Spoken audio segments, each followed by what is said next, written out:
Bienvenidos una vez más a su programa Donde Dios llora. Un programa donde conocemos las realidades de la iglesia que sufre y pasa necesidad alrededor del mundo. ¿Puede salir algo bueno de Nazaret?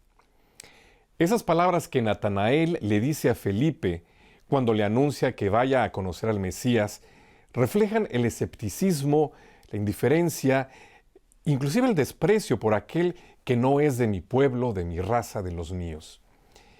Hoy en día, esta frase tal vez nos la preguntamos nosotros con respecto a los migrantes en todas partes del mundo. El otro, el diferente, el que no es como yo.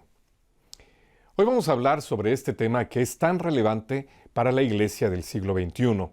Y es para mí un honor darle la bienvenida a nuestro programa al padre Tobías Kessler, escalabriniano, que ha tenido una gran experiencia tanto pastoral como de investigación sobre este tema. Padre, bienvenido a nuestro programa. Muchas gracias. Padre, me gustaría comenzar nuestra conversación con que usted nos explicara por qué sintió un llamado particular a esta congregación de los escalabrinianos, que precisamente se dedican, tienen ese carisma del trabajo pastoral con los migrantes. ¿Qué vio usted en esta congregación que lo llamó de manera particular? Yo pienso que los senderos, los caminos del Señor son infinitos y de verdad los conocí a través de una pizza. Es decir, no sabía mucho de lo que hacían. Una amiga me había invitado, dice, mira, vienen dos amigas que están en una congregación y que trabajan con migrantes, a ti te interesa la diversidad y eso es verdad, ¿no? Entonces, por el italiano, el idioma, eso me gustó y fui a comer la pizza con ellos y hasta tengo alguna tendencia, pienso ya antes en mi familia, porque mi papá, como joven, como laico, había ido en Nueva Guinea durante 5 años antes de casarse como misionero laico, ¿no? Entonces yo pienso que esa abertura en Papúa Nueva Guinea, sí. Y entonces pienso que esa abertura de la mente y el interés para lo diferente, ¿no? Eso pienso que me ha permitido al final de decir sí, ¿no? Porque una cosa es conocer, la otra es decir sí y entrar. Ahora, padre, usted lo menciona, dice, tiene los antecedentes familiares y efectivamente yo creo que ya lo debe traer en la genética ese interés por los migrantes. Pero mi pregunta ahora es, ¿por qué si migrantes han existido durante toda la historia de la humanidad y en todas las regiones del mundo, ¿por qué los seres humanos tenemos ese natural miedo, rechazo, reticencia hacia el otro, hacia el migrante? ¿Por qué nos es tan difícil recibir al forastero? En mi ver es porque el concepto de la identidad es ambivalente, es decir, yo soy mí mismo, pero al mismo tiempo no quedo mí mismo, no es estático la cuestión, ¿no? Entonces es un desarrollo y siempre hay que ver si tengo el valor de enfrentar ese desarrollo o si me quiero quedar con lo que tengo. Y pienso que el miedo también aumenta con el aumento de la migración, porque antes no hubo no era tan fácil pasar de un país a otro, ¿no? Cuando hubo las monarquías, el rey y todos los que venían de afuera eran sospechos, ¿no? Después, por una cuestión económica, todo eso cambia y hay un interés en los que puedan venir, ¿no? Entonces las fronteras están abiertas y con esa posibilidad, con ese desarrollo a nivel sociológico, es más fácil migrar, entonces hay cada vez más migrantes y también más miedo, ¿no? Ahora, para nosotros, padre, como cristianos, es un deber, porque precisamente en la lista de las obras de misericordia está acoger al forastero. ¿Por qué, padre? ¿Por qué es parte de la teología cristiana este concepto? Las raíces de ese concepto están en el Antiguo Testamento, ¿no? Donde El pueblo de Dios ha sido en exilio, ha sido en Egipto primero, y entonces Dios con mano fuerte, se dice, los liberó, pero siempre tienen que recordarse que habían sido forasteros, ¿no? Y entonces es por eso que ahí está, pienso, la raíz, ¿no? del acogimiento del otro, de la acogida. Y la otra raíz es que nosotros creemos en un Dios que se ha hecho hombre. Y se dice en la carta a los filipenses que Él no consideró un tesoro su divinidad, sino se vació, ¿no? Y se bajó. Y eso también es muy típico del acoger al extranjero, ¿no? Él acogió a nuestra humanidad para que nosotros fuéramos como Él, ¿no? Pero desde este punto de vista espiritual, ¿cuál es esa trayectoria, Padre, que deberíamos llevar cada uno de nosotros de transitar de ese miedo hacia la acogida, hacia la caridad genuinamente cristiana? Yo pienso que es profundizar nuestra fe, lo que dice nuestra fe, ¿no? Porque habla de la Trinidad. Nosotros decimos, sobre todo después del Concilio Vaticano II, que ha sido un recupero de lo que antes ya había, que la Iglesia es imagen de la Trinidad. Ahora, la Trinidad, un Dios trino, eso es típico nuestro, cristiano, ¿no? Es decir, un Dios que es uno y al mismo tiempo es diferencia, ¿no? Entonces, eso hay que vivir en nuestra vida. Y entonces el desafío del otro, ¿no? Consiste en eso que yo digo, yo soy desde luego una persona en relación. Es a través de la relación que yo llego a ser mí mismo. No puedo imaginar a ser Tobias Kessler, ¿no? Sin una relación con una mamá primero, después con otras personas. Es decir, que la relación crece y se desarrolla a través del tú. Eso lo ha dicho recién en la televisión alemana una señora con 103 años, ¿no? Ha dicho eso como filosofía de su vida y me parece estupendo. Reconocer mi propia identidad, sí, a través del otro. Y crecer a través de los encuentros. Sí. Pero, Padre, yo creo que también existe esa tendencia natural de querer estar con los míos, con los que piensan como yo, con los que se ven como yo, que físicamente son como yo, que comemos lo mismo, que tenemos los mismos gustos, las mismas tradiciones. Nos gusta agruparnos de una manera homogénea. Pero entonces cuando llega el extranjero, cuando llega el otro, ¿cómo incorporarlo, Padre? ¿Cómo conservar mi propia identidad? Que es un poco lo que estaba diciendo de esta señora de los 103 años, pero pues ella seguirá siendo alemana y seguirá sintiéndose muy orgullosa de vestir su Dirndl y de tomar una buena cerveza bávara, ¿no? ¿Cómo hacer coincidir esto, Padre? Yo pienso que por un lado, nosotros creemos que somos homogéneos, ¿no? No es tan verdad. Hasta entre hombre y mujer en la pareja no es verdad, ¿no? Uno se da cuenta. Primero piensa que somos igual, ¿no? Al final llega a descubrir que no es así y hasta dejarse, ¿no? Eso es la primera cosa, no somos homogéneos. Segundo, el extranjero es extranjero porque desconocido. Es decir, yo puedo proyectar, él es como una pantalla blanca en que puedo proyectar cosas estupendas, fantásticas, como el Mesías, ¿no? Hay tanta gente alemana que va al oriente para seguir a estas religiones, esperando de esta cosa extranjera la salvación. Porque dice, las demás cosas ya los conozco y no me ayudan, ¿no? Por ejemplo. Y la otra cosa es que puedo proyectar también cosas feas, ¿no?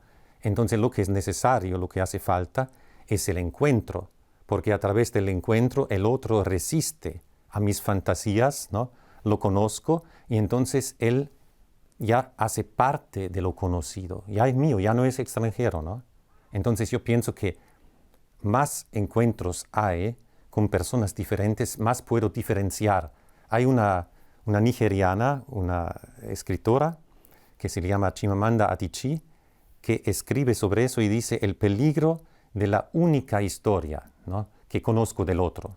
Solo blanco y negro, ¿no? O es bueno o es malo, más no sé, ¿no? Los alemanes me recuerdan Hitler, ¿no? Los italianos la mafia, los colombianos la droga, y no sé nada más, y eso es peligroso, ¿no? Entonces, encontrando al otro, yo consigo diferenciar mucho más y veo los colores que antes no veía, ¿no? Ahora, padre, me gusta mucho que estamos llevando esta conversación en la línea, si no teológica, sí espiritual, ¿no? El sentido más trascendente de todo este tema. Sin embargo, sí quisiera abordar la parte que estamos viviendo en estos últimos tiempos sobre estos nacionalismos exacerbados, ¿no? Hablaba usted hace un momento de Hitler, del nazismo, ¿no? ¿Qué es eso? Un nacionalismo exacerbado. Y tristemente los estamos viendo florecer en diversas partes del mundo. ¿Qué nos recomienda la Iglesia para hacer frente a este nacionalismo? Que ciertamente es una reacción a ese otro movimiento también que fue muy potente de la Iglesia, la globalidad, ¿no? Y somos una aldea global y todos somos iguales y el mundo sin fronteras, que tampoco funciona y tampoco es una realidad. Entonces, desde el punto de vista de la Iglesia, ¿cómo encontrar este balance, padre? Quiero responder con una reflexión que ha hecho un teólogo de Salisburgo, ¿no? Él ha dicho, nosotros creemos en un Dios que hace posible lo imposible, ¿no? La canciller alemana, Angela Merkel, ha dicho esa frase, wir schaffen das, lo vamos a lograr, ¿no? Frente a todos los refugiados que han venido aquí, ¿no? Entonces, él hace esa reflexión, se le llama Hans-Joachim Sander, y hace esa reflexión, dice, estas personas han venido aquí de manera imposible, ¿no? Es decir, no imaginable antes, ¿no? Cuántos obstáculos que han pasado. Así es. Y para muchos ha sido imposible. Y esas personas, muchos ni cristianos, ¿no? Que han venido aquí, nos recuerdan a nosotros, a la Iglesia, que creemos en un Dios que hace posible lo imposible. Entonces él dice, puede tener razón Angela Merkel cuando dice eso, que nosotros vamos a lograr, pero la condición es que también tenemos el valor de intentar lo imposible, ¿no? Entonces eso me parece una luz muy buena, ¿no? Sobre ese hecho, es decir, nosotros necesitamos valor, ¿no? Más valor como cristianos, ¿no? Porque así se ve que nosotros contamos con Dios, porque muchas veces ya no se ve. Nosotros tenemos nuestros seguros, estamos bien aquí, ¿no? Y tenemos la cruz en la pared por si acaso, ¿no? Y ahora, con la llegada de estas personas que nos desafían, nosotros también tenemos que enfrentar ese desafío del Dios que hace posible lo imposible, ¿no? La Iglesia propone o quiere fomentar la integración y asimilación de los migrantes a la sociedad que los acogen. Es algo muy controversial en algunos ámbitos, padre, el decir, es que si te asimilas, si te integras a la sociedad a la que estás llegando, pierdes tu identidad, pierdes tus valores, pierdes las cosas que te hacen a ti, en toda tu propia identidad. ¿Qué es lo que dice la Iglesia a este respecto, padre? Es una cosa que lamento un poco de la Iglesia aquí, que muchas veces habla también de integración. Lo entiendo por qué. Porque la integración en la sociedad necesita, es decir, las personas necesitan apoyo para encontrar alojamiento, para encontrar trabajo, para enviar sus hijos a la escuela y todo eso, ¿no? Eso es muy bien, muy bueno, ¿no? Ayudar a las personas en eso. Pero por otro lado, hay un peligro que se dice que integración es otra palabra, digamos, más secular, ¿no? Para decir comunión. Entonces, en mi investigación yo llego a decir que hasta el contrario, porque lo que pasa es eso, que la integración en teoría está muy bien porque mira a la libertad y igualdad de las personas dentro del país, ¿no? Entonces, si los migrantes que vienen, si se quieren integrar, entonces hay que llevarlos a la igualdad y a la libertad, ¿no? Pero el discurso sobre la integración llega a ser cada vez más parecido a la asimilación. Eso tiene, por ejemplo, esa dinámica atrás, que cuando la política decidió de dar dinero para apoyar la integración, nacieron muchas organizaciones que dicen, yo soy experta, yo puedo ayudar a esa integración, ¿no? Pero estas organizaciones no pueden resolver el problema, porque si resuelven el problema de la integración ya no tienen trabajo. Entonces hay un problema de autorreferencialidad, ¿no? de estas organizaciones y que al final la culpa no pueden dar a sí mismos, sino ya no sirve lo que hacen, ¿no? Tienen que mostrar que sirve lo que hacen y que todavía sigue una necesidad.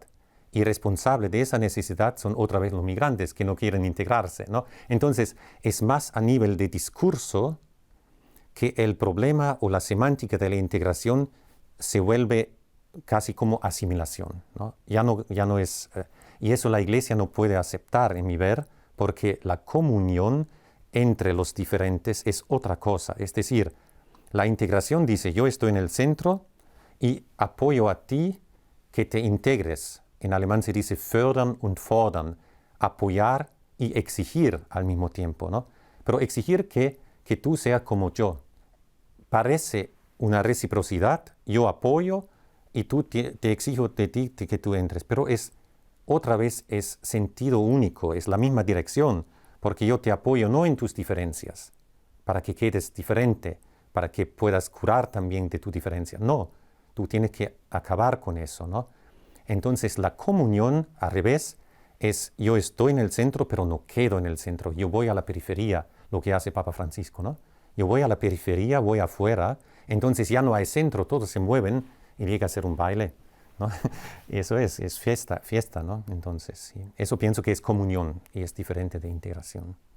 Ahora, padre, necesariamente tenemos que entrar en un tema ya más, si queremos ser concretos, podemos entrar en un tema controversial. Y es el asunto de si entre estos migrantes, en concreto hablando de la realidad de Europa, hay un flujo muy grande de musulmanes, hombres, mujeres, niños, que profesan el Islam y que lo van a vivir como lo han vivido en sus países de origen y con todos sus valores y con todas sus tradiciones culturales. Cuando llegan, pues tendrán un impacto significativo por el número en las regiones a donde van llegando.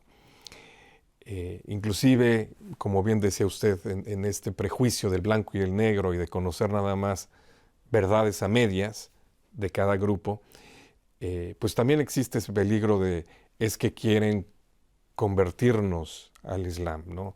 Hay un proselitismo determinante.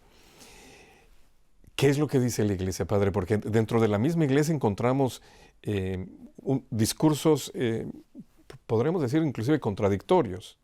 A veces unos que dicen ánimo, adelante, como tenemos al Papa Francisco, y en cambio otros que dicen, no, momento, aquí va de por medio nuestra identidad cristiana. ¿Cómo resolver este dilema, padre? Sí, yo pienso otra vez que necesitamos mucho valor, ¿no? Valor para decir, yo creo que sea posible también un Islam diferente que ya está naciendo, ya ha nacido en estas partes donde estamos nosotros, ¿no? Es decir, si un migrante musulmán que viene aquí se siente acogido y no rechazado, él se puede solidarizar con el país de acogida. Pero eso muchas veces no ha pasado. Y lo vemos ahora, ¿no? Ahora decimos, parece que tienen razón los que han alarmado, ¿no? Pero yo pienso que sea una cuestión de rechazo. Yo he visto a italianos, ¿no? Jóvenes italianos aquí en Alemania, y ha venido un padre de Italia para predicar un retiro, ¿no? A ellos, ¿no? Y él, por acaso, ha dicho, bueno, ustedes ya son mitad alemanes, ¿no? Y hubo una fuerte oposición porque no se sienten alemanes, se sienten italianos en la segunda, en la tercera generación, ¿no? Entonces, ahí pienso que hay un problema porque hay como un rechazo, un sentirse inferior, no valorizado en todo lo que aporto, ¿no? Y ese rechazo se vuelve peligroso, ¿no? Pero si nosotros confiamos en que el Señor guía a su iglesia, entonces no soy yo que tengo garantías o puedo garantizar que nunca me van a imponer de ser musulmán. Pero me resulta que Cristo ha muerto en la cruz, es eso, ¿no? Entonces, es esa la vía, han empezado con 12 personas, ¿no? Entonces, yo pienso que es un desafío grande. No creo que todos los musulmanes que vienen aquí quieren convertir a Alemania o a nosotros. Yo pienso que ya están muchos musulmanes que que no se ve solamente las cosas que salen, que son peligrosas, ¿no? Entonces, es justo que el Estado tiene que intervenir y tiene también que echar personas si es necesario, ¿no? No estamos obligados a acoger terroristas o cualquier persona, ¿no? Eso hay que decir claro. Pero al mismo tiempo, yo pienso como cristiano, estamos en el desafío de ver hasta dónde nosotros de verdad podemos acoger al otro, ¿no? Y la misión del cristiano es hacer crecer la comunión con los demás. Esa comunión puede llegar hasta al bautizo, si el otro quiere, pero no es necesario que empiece por ahí, ¿no? Eso pienso que ha sido la falla en la colonización o antes aún en la edad de Constantín, ¿no? Cuando la iglesia pensaba, ahora sí es el tiempo que todos van a ser cristianos, ¿no? Esa pregunta por lo menos me la pongo. Padre, es fascinante cuando uno habla de todo esto, porque hay mucho trasfondo teológico, espiritual en todos estos conceptos. Pero yéndonos un poco más a la práctica, la Iglesia tiene un papel preponderante en el servicio a los migrantes en todo el mundo, en campos de refugiados, en trayectorias conocidas en todo el mundo, ¿no? De África a Europa, cruzando el Mediterráneo, o de Centroamérica hacia los Estados Unidos, en fin, todos estos corredores de migración que les llaman. La Iglesia tiene un papel ahí muy importante. ¿Qué hace la Iglesia?